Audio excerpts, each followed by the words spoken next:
Noketan dagoen pasaleku bat, portal. egiten dana da, egurra da etxe bizitzako zoruaren ezaugarria. Egiten dana da, kanpora atea, hori ez, apropiazio baita ere amankomuna dena nerea ere bada, hemen lan du nahi dena da, espazio hau elkarrekin, hemen biziko dianak baita ere jazten jutea, zertarako erabiliko duten, da baita ere bide lagun izango dituzte, bai udan erreferente izango da gizarte langilea eta bertan egongo da erreferentziazko profesional bat, bizikidetza lan. Bertan bizitzera etorriko du direnei utziko diegu nolabait ere erabakitza ze erabilera eman, ez? Hau izan daiteke egoteko toki bat, paseatzeko toki bat, eta horrekin komodia hornitzen, ez? Altzariak behar horiei erantzuteko. Hauek ere dauden pentsatuta beraien arteko bakidetasun hori, bizitza kolektibo hori ere egitea ahalbidetzen duten espazioak izango dira, etxearen jarraipen bezala ulertuta. Beraz ez da ohiko gure portalak. Normalakoek baita ere beraiek, imaginatu, margo bat edo altzari bat,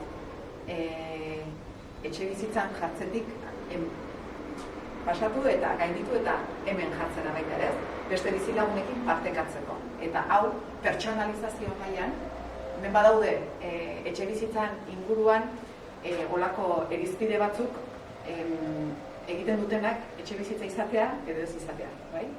Alde batetik da intimitatea. Bermatzen du, intimitatea izatea, esan dugu, zaintza behar duenak eta era berean zaintzaileak.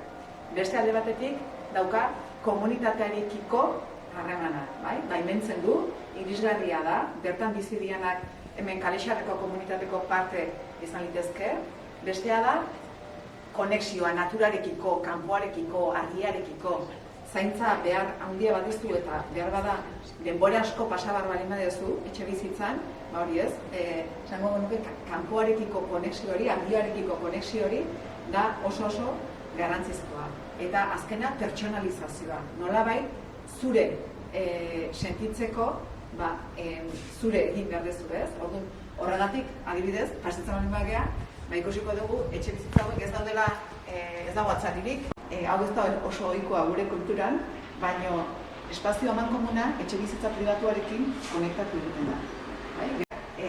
Hemen, behiratxo hau izatea. Daude sukalea eta komunak, daude ekipak.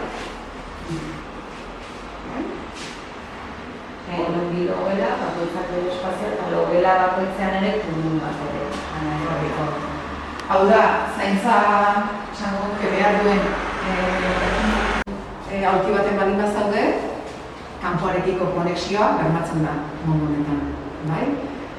Burua bat berbali badezu, komunera juteko laguntza berbali badezu, hemen dago transferentzia zuzen zaudazu kanporatea barra, zure intimitatea, zaurgarritasun egoeran, menpeko egoeran zaudenean, hori baliatzen du eta ere zaintza eskaini behar duen horrentzat, oso erosoa da horrela egitea.